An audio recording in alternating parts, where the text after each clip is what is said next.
Today is August 13th, 2025, and welcome to the 449th episode of the So Video Games podcast. Here on the show, I talk about any game at all, including new stuff, old stuff, and anything in between.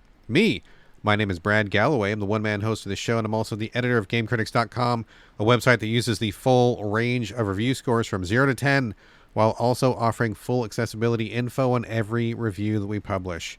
Hello! Thank you for joining me today. Gonna have a little bit of a different show today, folks. We will get to housekeeping. There will be some new games to talk about. There will be some TV and movies. But just as a quick heads up, I am a little bit behind schedule. You may have noticed that the publishing schedule has been a bit haphazard lately. Apologies for that. I really don't like being out of schedule. But life, man, life. In addition to the total collapse of the United States of America and everything that goes along with it, which is in itself no small potatoes. Just lots of stuff going on. Very extremely busy at work. I've had a number of different projects come in. In case you don't know, a little peek behind the curtain, I am a full-time sign language interpreter, but I also do a lot of accessibility work for TV and movies. I do a lot of freelance stuff. I've got like multiple contracts going right now. And so I'm kind of split. It's like 17 different ways between various projects, which is great. I'm happy to be so busy, but also it just means like, that much less time to do other fun things like the podcast here. And if that wasn't enough, we just recently got some puppies, which I'll talk about for a second. The wife has been wanting some furry, long-haired Chihuahua puppies for a while. We started off not really being like Chihuahua people. And then I think I kind of warmed up to the idea before my wife did. She was a little bit resistant, but we ended up getting a couple of rescues a while ago, maybe 5 years ago. And in fact, very close to 5 years. We just had an anniversary recently, a dog-anniversary, if you will. And so we got one Chihuahua, whose name is Kimchi, and we had another Jack Russell mix of some kind. I don't know exactly what her full background is, but her name is Paisley. And so we got those two rescues, and we've had them for 5 years. And it's just been great. They've been just really fun around the house and good buddies and hanging out and stuff. But the wife, after having Kimchi in the house, and he is like a black kind of I don't know kind of Chihuahua he is. Like he's got short hair. He's got like the Doberman pinscher colors where he's kind of like tan and black and stuff like that. Looks like a miniature Doberman, honestly. So she really warmed up to him. And then after that, she's like, maybe I am a Chihuahua person. And so she was thinking about getting a couple of other ones. And we weren't really like on the lookout or anything. Like we were kind of checking in with shelters every now and again. And, just whatever, just kind of keeping our options open. And then out of nowhere, one of our good friends is a veterinarian. And he's like, oh, yo, this lady came in with like a whole litter of puppies of exactly the kind you want. And she's getting rid of them. Like, you guys want a couple? And we're like, oh, shit. Well, I mean, I guess we'd be silly not to, even though I think we would be silly too, because we're so freaking busy all the time. A lot of responsibilities, a lot of obligations. We do a lot of stuff. But we're like, okay, fine. Yes, let's do it. This lady's got this litter. She just had them. She's got to get rid of them. Okay, cool. Let's do it. So we ended up getting a couple of long-haired Chihuahua puppies. We named them recently. Their names are Danger and Peanut. So we've got these two little guys running around. They're cute as button, keeping us extremely busy. They need a lot of attention. And so every free minute that I am not doing something for work or with the wife or whatever, I'm with those dogs. And that means there's been precious little time for games or game podcasting or really even the website, which is weird because I'm also the editor of GameCritics.com, and I do this website and I do this podcast, and I'm supposed to play video games, and just having all that time sucked up is crazy. It reminds me a lot of when we had our son, our most recent son, Whitaker. If you've had kids, then you know what I'm talking about. And if you don't have kids, well, let me give you a fair warning that, man, when you get a baby in the house, it's like all you do for like a while. You're like sleeping odd hours and up at odd hours, and you're doing things you don't normally do and getting supplies and cleaning up a lot of messes. Oh, so many messes to clean up. And, it really takes over your life for a while. And I don't say that as a bad thing. I mean, I think it's ultimately really rewarding if you want to do that. If you want to be a parent, I think you should. And if you don't want to be one, I absolutely respect people's right to not be parents. I don't think everybody should be a parent. I don't think that's right for everybody. But if it's right for you, like it was right for us, then you know what I mean. It just takes up your time. So it feels like we've got two babies in the house right now, which is just like, oh, dude, okay, I forgot how labor intensive this was. I'm exhausted. The wife is exhausted. The kid is exhausted. We're all exhausted. I've picked up so much poop in the last few days, which is not normally an issue for me in the house, but it really has become an issue lately. So that's been a thing. So I'm just like super off track right now. And it's not an excuse. I just kind of want to fill you guys in. I know that sometimes people really like to get that peek behind the curtain, like what's Brad up to or what's going on otherwise. And so that's it. Like dogs, man, dogs. That's all dogs all the time, 24/7 dogs AF, just everywhere. So that's it. So why am I saying all this? In addition to giving you guys a peek behind the curtain, as some of you enjoy, saying this because not only is this podcast late, it's probably going to be shorter than the normal podcast. I'm looking to do another one on Sunday. Carlos said he was available to come in and help support, so I thought that would be cool. I'll see if he's still available. If so, I'll probably leverage it and we'll do a 2-man show for the next episode. But for now, I just felt like I needed to get something out there so you guys know that I'm still here, still alive, still making podcasts. I don't like to go too long without publishing something. And so I'm just like gotta just jam this out in between my other obligations today. So let's get to it. All right, folks.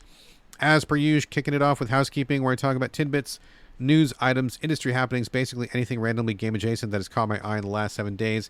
Quite a bit of stuff to talk about here. A lot of it kind of brief, though. If you play Terra Nil, they just put out a new update. This is it's kind of like a reverse kind of like city builder where you like clean up the environment. I played it on, I think it was PC. I think it was one of the ones I made an exception for. I played it. My son played it. We really liked it. So they just put out a new update called Heat Wave, which I'm sure is very relevant to all of our interests right now, considering the terror of global warming. They're adding a bunch of new animals. There's a new photo mode. There's 3 new maps called Parched Dunes, which is where I live, Canyon Peaks, and Fracked Floodplain. I love that name. I hate fracking, but I love that name.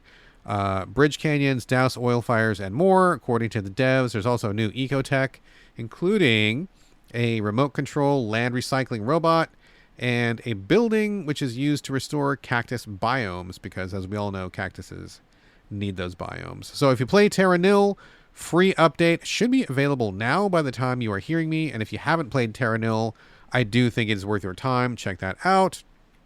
We'll also say that Drop Duchy, which is making the rounds in my circles. I think a lot of people are really liking that one. I'm very interested, but I am waiting for it to come to a console, Switch, PlayStation, Xbox, anything. I will jump on it ASAP as soon as it comes to a console. But they just dropped a new DLC called The Tribe, which adds a new faction and some new buildings or whatever it is. I haven't played it yet, so I don't know exactly the details, but heads up, it's a free update. So if you like your Drop Duchy, as Drop Duchy people like, check that out. You'll get a new faction to mess with. Also, the Wholesome Games Steam Celebration has just started a couple days ago. It is a carefully selected, curated group of games that are meant to inspire hope, joy, and introspection, all of which I'm sure we could all use a little bit more of. That is running from August 7th through the 14th. So I meant to get this, obviously meant to get this out quite a while ago. My bad. But by the time you hear this, if all goes well, you'll still have at least a full day to jump in on that sale if you want to. Also, there is an applications call for the Drachnek New Voices Puzzle Grant 2025-2026. So from the PR release I got, it says, after successfully running 2 previous cohorts, this year's grant will offer 5 underrepresented thinky puzzle game developers each a $15,000 grant and a full year's mentorship. So if you are a puzzle gamer who wants to make your own game and you are a member of an underrepresented group and you need help getting your game off the ground and you want experienced help from people who have made a bunch of puzzle games, this is for you. So check it out. I guess just go to the Drachnek website or just do Google Drachnek New Voices Puzzle Grant 2526. You'll find it, no problem. It's like the first result that comes up. And apply for that. $15,000 is not nothing. And also, debatably even more worthwhile than that $15,000, debatably, is the ability to talk to people who have been there, done that, know what they're doing, and can help you get there. That in itself is a huge leg up for so many people. So check it out. The Drachnek New Voices Puzzle Grant. Bring your new and inventive creative puzzle to the world and, make a little space for yourself in the games industry. There you go. All right, folks, before we get to the main part of the show, just a quick heads up about the Patreon supporting the show. All the costs of So Video Games and also GameCritics.com are paid out of my pocket. This very pocket that my hand is in right now. You can't see it. It's on a podcast, no visual, but trust me, hand is in the pocket. And and there's nothing in it. If you love the show, I would invite you to chip in and help me keep it running. If everybody listening, that's you right now, that's you. If everybody listening would chip in just one single dollar a month, every expense I have incurred for both the website and the podcast would be covered. If you can afford it, I would absolutely appreciate it. And if you are one of the people who is currently supporting the Patreon, thank you so much. You are my personal hero. I really appreciate it. Every dollar counts, believe you me. So thank you for supporting. If you support, you earn my love and respect. And if you have not supported, but you listen to the show, maybe consider it. If you can spare a buck once in a while, I would really greatly appreciate it. Okay. Also, heads up, our YouTube channel is still a thing. It's pretty new. We're still growing it. It's going to have interviews. I think there's a couple up now. Trailers that we have handpicked. We're not just going to spray and pray. We're going to actually select those and curate the trailers. What else? We've got video game reviews. I don't know, random stuff. It's youtube.com/@gamecritics.com videos. Check that out if you wish. And I think that's it for the opening salvo here. Yeah. Okay. No circle backs this week. I have not really had a lot of time to play much of anything, so I have a lot of stuff in process. Still working on Curious Expedition. Still working on my fourth playthrough of Death Stranding. I played a little bit more of Achilles Survivor. That was fun, but then I deleted it. I think I'm good on that until they do some updates to it. So not a lot of updates or circle backs right now, which is fine. Plenty of stuff to talk about otherwise. So I guess let's get to the main event here. All right. Just to start off, letting people know that I am still. In fact, did I say this already? I can't remember. I'm playing Discounty right now. I got a review code. I talked about playing the demo in the last episode, I believe. Love the demo. Put in for the full review code. Developers and publishers were kind enough to send me a code. Thank you very much. It is under embargo still, I believe. A couple more days. Not quite there yet, but I'll be able to talk about it in full in a couple more days. So probably the next show. So just a heads up, I am playing Discounty the full version. I got further than the demo, exploring it, playing around with it. I don't think it's really gonna do anybody any harm or breaking any embargo to say that I really like it a lot. I think it's really cool and I dig it. I'll just leave it at that, and you can wait for more details once the embargo is over, because I do respect embargoes. So Discounty, full version, some thoughts coming up in the next episode, but I am playing that. Moving on, there was a recent Nintendo indie showcase that the wife and I watched, and I bet probably a couple other folks watched it as well. Pretty good show. There was some stuff that I was interested in.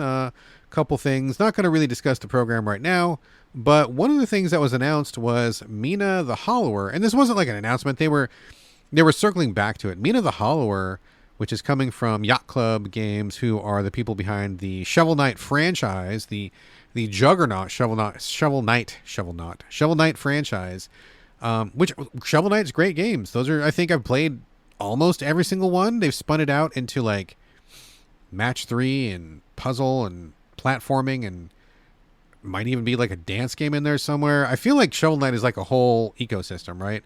So I think I've played most of those. Shovel Knight's great. I've even got the little amiibos and stuff. Shovel Knight's okay with me. He's good in my book. But Yacht Club have this other game, Mina the Hollower. They announced it, I feel 17 years ago. That may be an exaggeration. But it just disappeared for a while. They were working on it. They were probably making money hand over fist with all the Shovel Knight stuff. But they came back to it, and they released a demo during the Nintendo show. They're like, oh yeah, the demo's available literally right now. Shadow dropped the demo.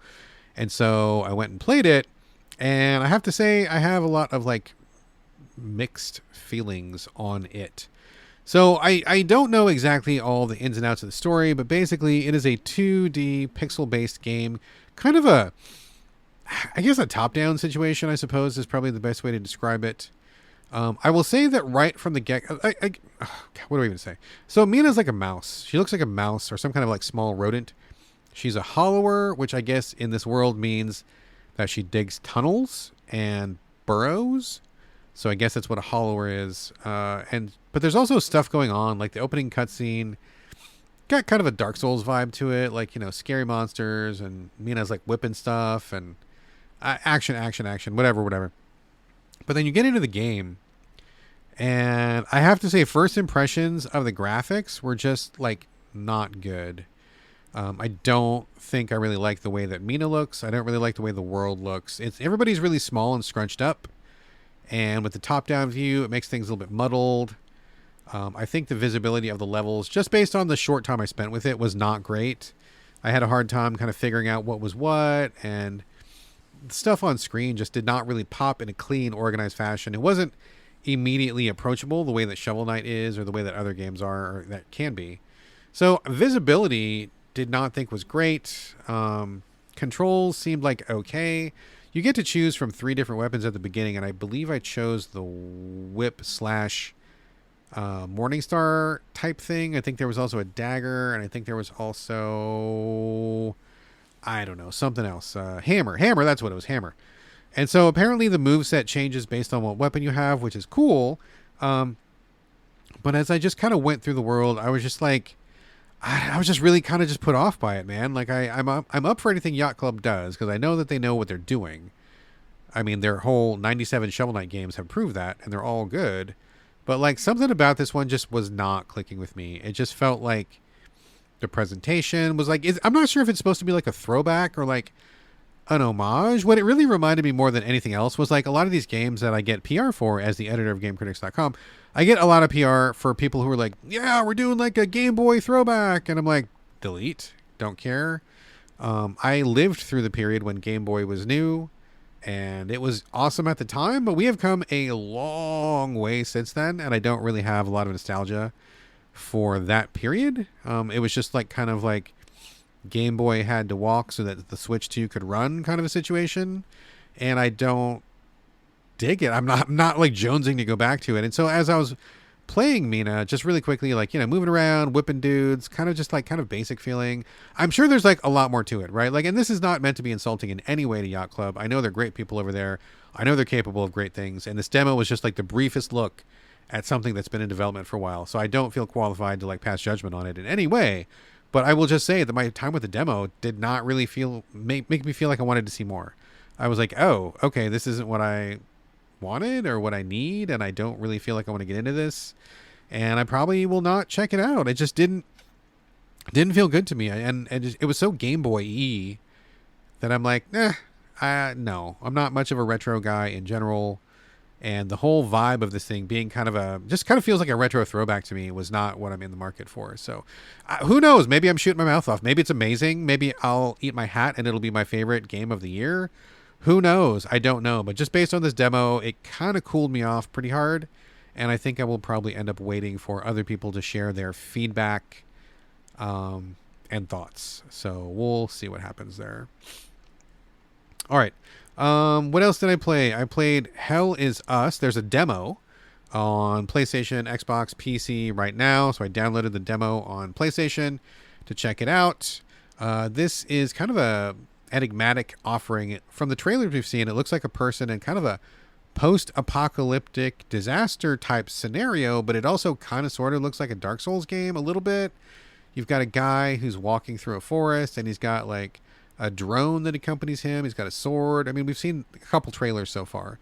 So I start the demo, and the very, very first thing you see in the demo is a warning from the developers saying, yo, we're not going to tell you anything about this game. We will not tell you where to go. There's no map markers. There's no hints. You got to just figure things out on your own. Be observant. Something. I'm paraphrasing, but that's kind of the gist of what they were saying. And I'm like, okay, that's a statement. That's a strong way to open your game. And it kind of put me off a little bit. Like, okay, so about me, my personal game journey, just as an FYI, I've been in video gaming for like 40 plus years. Okay. Basically grew up with games. I was here when games began, when games started to be a thing, and I'm still here. So I've kind of grown and matured with games as games have grown and matured. And at this point in my life, I still love video games, still play them basically every day when I'm not working or when I'm not taking care of my puppies. But I don't I don't want to like have a very heavy mental load right now. I am not in the zone where like I have anything to prove. I have played the hardest games available. I have beaten the hardest games available. I have played every kind of game out there. I've served my time. I've paid my dues. I've cut my teeth. I got the notches on my bedpost. The whole thing. And whenever a developer kind of steps to me like, "Hey, here's a challenge, and we're gonna test your mental acuity, and we're gonna put you through it," and I'm like, nah, no. I'm all about just having fun these days, and fun can take a variety of shapes, right? It can be Dark Souls combat that is challenging but really fair, and I think that's fun. It could be like really clever puzzles doing some kind of mechanics I haven't seen before, and that's really fun. It could be like a really funny visual novel where you're kind of like doing dating romance and stuff. That can be really fun. My definition of fun is pretty broad these days, but one thing that I don't think is fun is like writing down clues on a piece of paper and going to a website and comparing notes with other players and trying to do some kind of like quasi, ARG and trying to figure things out. And trying to match wits with developers, I think, is not fun to me. Like, the really super puzzly games like The Witness or Fez or anything like that, where the developer has all the cards and it's up to you to see whether you're smart enough to figure it out. And am I? Yes. Do I want to devote that much time and effort and energy? No, abso-fucking-lutely not. I could do it if I want to, and I just don't want to. My life has like so many other things going for it that I want to just spend that time elsewhere. So I don't get a lot of value out of like being challenged in that way by developers. Like I'm up for all sorts of game stuff, but just not that. So that was kind of a red flag to me. And I'm thinking, okay, what's going on here? What's happening? We start the game, you're a guy in a forest, you're inside some country, and apparently it's really hard to get into the country. It's also really hard to get out of the country. And so you're walking through the woods. One of the first thing you find is a golden medallion that's mysterious, and there is a plate, like a plaque with letters, but they're super scrambled and you can't read it, and there's a button that says translate to normal language, and you push it and you can't do anything because you haven't translated it yet. And I'm like, okay, not starting off on the right foot. A mysterious locket and letters in a language that I can't read. Oh boy. Okay, so I start walking forward. I get to a farmhouse. There's a guy in the basement, and I talk to him really quickly. Apparently, you can like trade with everybody. That's kind of the interface they use to give items back and forth, which was kind of weird. But you talk to the guy, and there's on the left side of the screen, there is plot relevant stuff. On the right side of the screen is just like flavor text. So like on the left side, you're like, hey, who are you? And where can I go? And what's going on? And on the right side of the screen, it's like the history of the Civil War and how our economy works and stuff. And I'm like, okay, whatever, dude. So I figure out what's going on. The guy gives me a key. I walk through a gate, which is kind of funny because that gate I could have climbed over in the real world. And I am not the world's most fit person. I am not a professional athlete. I may have put on a few pounds in the last couple of years, whatever. We're not judging. But I'm looking at this fence that I needed a key to get over, and I'm like, bro, I could have climbed over that in like 5 seconds. So I guess it's going to be that kind of game where like maybe you need to jump through the hoops in order to make the wheels turn right, rather than jumping over the fence or climbing the fence, mantling the fence, going around the fence. You need the key to get through the fence. Okay, that's fine. I mean, that's what they're telling me. That's fine. So you progress a little bit. You meet some guy who is a soldier. He's dying. He's bleeding out. He's like, bro, I need a med kit. Please give me a med kit and I'll give you the key that you need. Like another key. So that's 2 keys within like 5 minutes. He's like, it's in the woods to the west. And they show you how to use the compass at this point. You have a compass. He's like, it's in the woods to the west and we've marked the trees. Go find it. And so that's again where they remind you, like, we're not putting a marker on your map. You need to figure things out. But the trees are marked with like these big X's. It's pretty easy to see. So you walk through the forest for a little bit, following the X's carved into the trees. You get to the campsite. You pick up a med kit, go back to the dude, and he's like, thanks. And he gives you the key, and you go up, and like you do a simple puzzle, which just felt weird. Like, what? It was just such a simple, weird puzzle. Like, I'm not even sure what it was even doing there. Like, there's like 3 big spinning pillars, and you spin them to match the symbols that are on the wall in the room nearby. I mean, this puzzle wouldn't fool anybody in real life. If you were actually trying to keep something safe, why would you even do it this way? Because literally the first crook to show up would figure it out in like 5 seconds. So I spin the wheels, go inside this place, walk down, and then all of a sudden there's a big cutscene of this weird monster with some kind of like energy coming out of him. You fight or you watch him fight in the cutscene. You're about to get killed, but then this lady shows up. She's wearing a mask and a cover, and she's got a drone and a sword, and she fights the guy, and she thinks she's killed him, but she has misjudged, and the monster kills her at the very last minute as the monster dies. So they both die together, and you end up picking up her gear, and then you start fighting from there. And at this point, my game actually crashed because in my area, the power grid is being taxed so heavily that we've been having a series of rolling blackouts. So a lot of people are having AC on, their fans running, they're doing all sorts of like ice machines or whatever. Lots of stuff running that isn't normally running, and our power grid in this area can't handle it. We've had like, I think 3 blackouts in the last day and a half.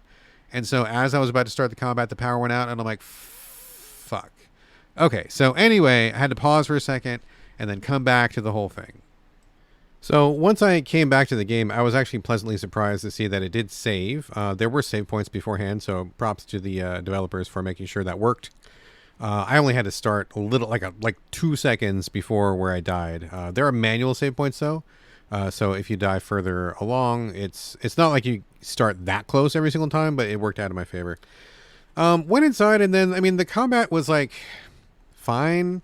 The area that I was in was like the most like hardcore, like it almost felt like a Bloodborne Chalice dungeon.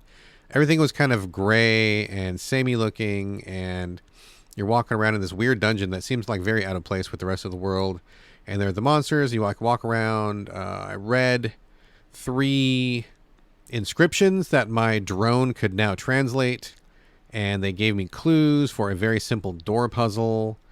And then I did a little bit more combat where it's very just like, you know, lock on, dodge roll, combo, pretty straightforward. The only twist so far that I've seen, and again, this is very early, is that your drone can distract a guy. So like if you get into a room with like multiple enemies, you choose one and then send the drone out, and the drone hits him with like some kind of like a light beam, and it confuses the enemy, and he kind of just doesn't attack you for a while, which gives you a chance to fight the other one. And then when that one's dead, you can, you know, pop over to the first one and take him out. Works on a cooldown, which is pretty cool. I like that a lot. So I get through the whole thing, get to the end of the level, get another key. And at this point, it's been like 2 really silly puzzles and like 3 keys. So it's not really super starting out in a way that I would like. Despite all the warning at the beginning of the game, which I think is probably going to have to apply to I don't know where to go, and I'm not sure what the quests are, rather than actually how to get through the puzzles. The puzzles in the demo are pretty basic, almost to the point of where I'm like, why did you even bother putting them in? It's a little bit, it just feels real basic, just real basic to me. And I think that perhaps the game would have seemed a little bit cooler if these puzzles weren't in there and not so much reliance on the key. So I get up there, there's another area to go through, kind of a more open area. There's more enemies, and I'm walking around, and I'm like, okay, I get it. This is cool. So then I bounce. I did not finish the demo, but I saw enough. And so at this point, I'm like, okay, I don't think this is for me. It feels more than anything like a basic Resident Evil combined with like a Dark Souls combat. And maybe that sounds cooler than it is, because as I was playing, it didn't feel very cool. The puzzles were not very cool. Combat was like, it was fine, whatever. At one point I got dual axes and I got to change my sword out. That was fine, but still like not like mega interesting. And getting up into the open world after I got through that little dungeon area, I was like, you know, I just bet there's not going to be a mini map, and I'll be wandering around this place for like a long time, and I'll probably get lost, and I probably will miss some clues about where to go. So I don't know, man. I don't think this one is for me. I think I'm going to let other people take a shot at this. I believe we are planning to review it at Game Critics. I think I don't have a writer confirmed, but I feel like somebody might pick it up, and then you can always check our review once that goes up if you wish. But I think I'm going to pass. I'm grateful for the demo. It looks solid enough. I bet a lot of people might dig it. But for me, there's enough of the red flags in there that I think I will probably direct my time elsewhere. And Lord knows there is no shortage of stuff to play right now. I am drowning in not just in games, but like I am drowning in like better than average games. I am drowning in quite good games, and that's a bad place to be in for a reviewer, because there just isn't enough time for all of them. I play something cool, put on the back burner, move on, and every one of these dogs needs their day, man, but there just ain't enough hours. So I think I'm going to give a pass to Hell Is Us. Maybe I'm wrong. Maybe it really picks up. Maybe people say they really love it later on. I just wasn't vibing. So there you go. The only other thing I'm going to mention right now is I'm still chipping away at Lords of the Fallen 2.0. I could have talked about this in Circlebacks, but I'm a little bit light on content for this Wednesday show, so I decided to hold it off here. I will say, reporting back, this is the most Souls-like Souls game that there could possibly be without it being made by FromSoft.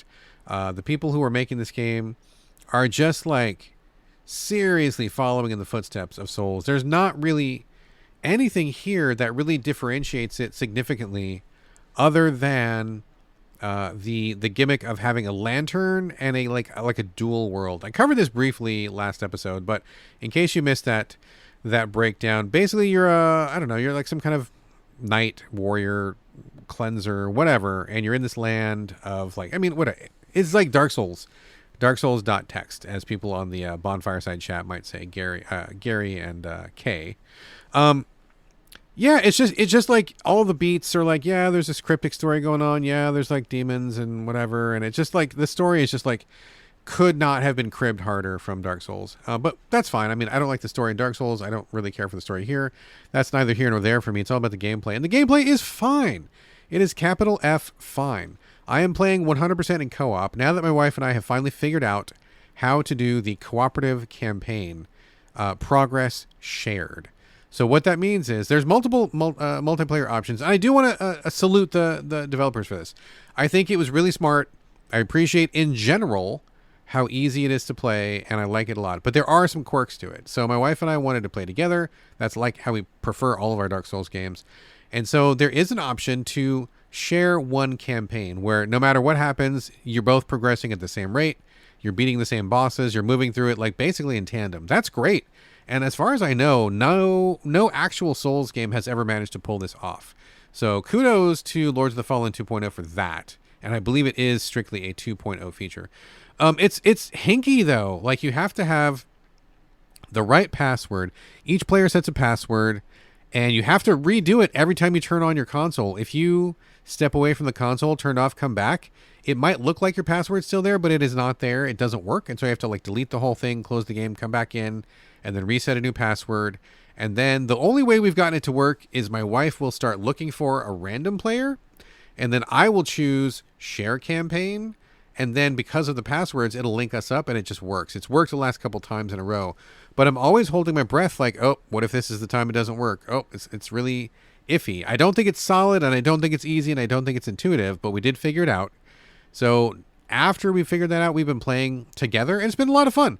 It's just fun to play a Souls-like game with a buddy. You know, you go through, you cover each other's backs. I have the warrior with a really big hammer, which hits really fucking hard.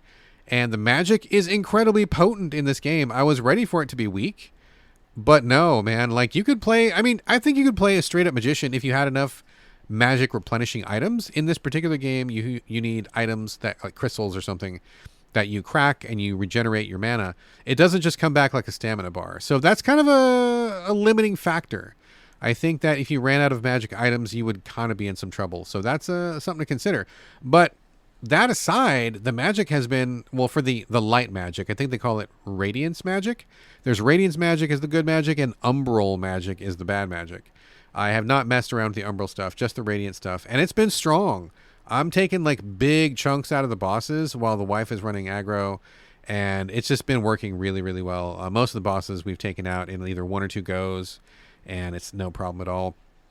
I will say, something's off about the armor, though. We bought a key that was pretty expensive, but we both figured, like, let's just do it. We're going to play this game. Let's just play the game. We're going to save up for the key. We did it. We grinded out a little bit of souls, bought the key. It took us to this whole giant section, and from what I understand, I'm trying not to spoil myself on the game, so I haven't read too much. But from what I understand, that key lets you get into some high-level areas early. And so we did that. We didn't really realize that's what we were doing at the time, but we did. We got into the stuff. We had each other's backs. It would have been quite difficult on my own, but because the two of us were there, we made it through. We ended up getting some good gear. Like really good armor. One of the helmets is a nod to Blasphemous. It's like that same pointy hat helmet thing that the guy in Blasphemous uses.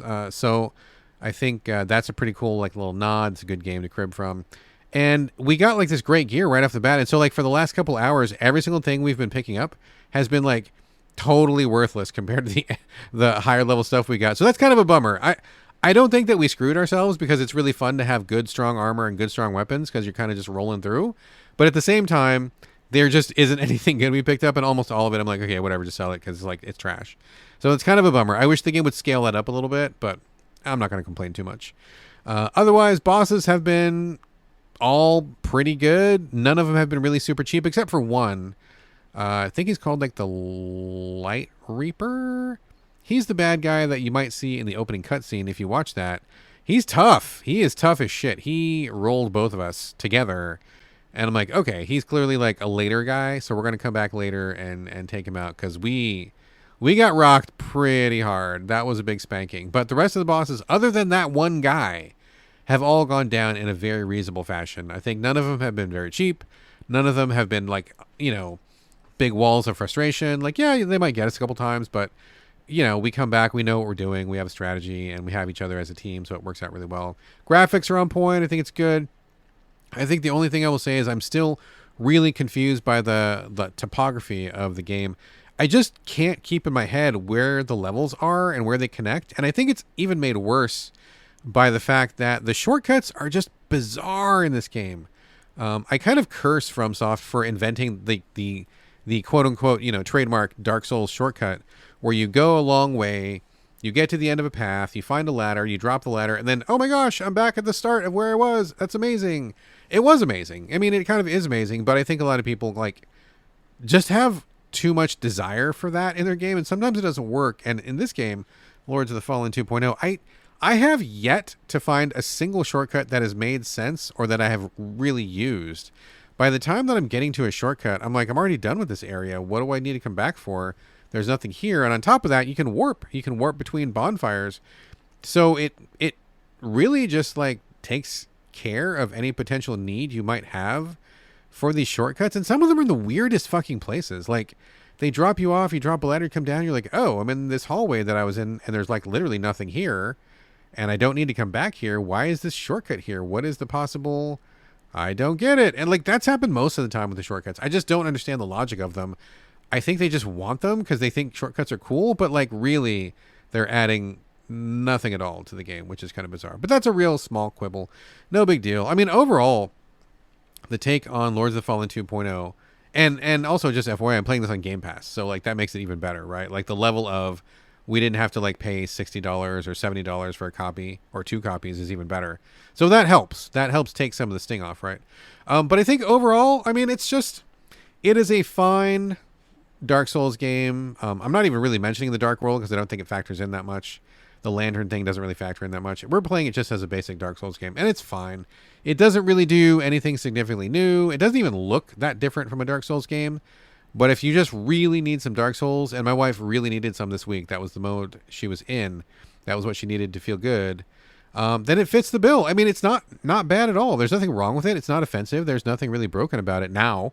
I think that was different in the 1.0. But it's just a good-ass basic, just sometimes you want just like a burger. And there's nothing fancy about it. There's nothing exotic. It's not made out of emu. It doesn't have some kind of like gold-plated bun. It's not made by like a chef who has a Michelin star. It's just like a fucking burger. Sometimes you just want a burger, and that's fine. You eat a burger, you're like, damn, that was a burger, and I feel good because I got a burger, and that's what I wanted, and that's what I had, and that's it. And you move on with your life. That's kind of what this is. It's like a good burger where there's nothing super special about it. It's fine. It's good. It's delicious. You enjoy it, and then that's it. So, I mean, there are greater offenses to be committed out there. I'm not mad at this game at all. Having a good time with it. Having especially a good time because the wife is playing with me. And that really makes the difference. And it's also good because it's on Game Pass, so I didn't have to pay for it. So there's a lot of things going for Lords of the Fallen 2.0. This might be a different story if I had bought this game with my own money and I was playing it on my own. That might be a different story. But I think with my considerations taken into account, I think it's just fine. Also, FYI, one more thing I want to give praise for. You can turn invasions on or off. So I really like that a lot. You can opt in, you can opt out, whatever you want. We've turned them all off because fuck invasions. But if you want to do it, they're in there. And if you don't want to do it, you can turn it off. So props for that. Props for that for sure. This is a decent-ass game. It's a decent-ass game. Give it a shot. If you have played all of the other Souls games and you need to play one more, this is a fine one. I think it's good. Lords of the Fallen 2.0. All right, folks. Game portion of the show is now officially done, and like many humans, I do spend a few minutes a week in front of screens that don't have menus or life bars. That's right, it is time for the TV and movie roundup.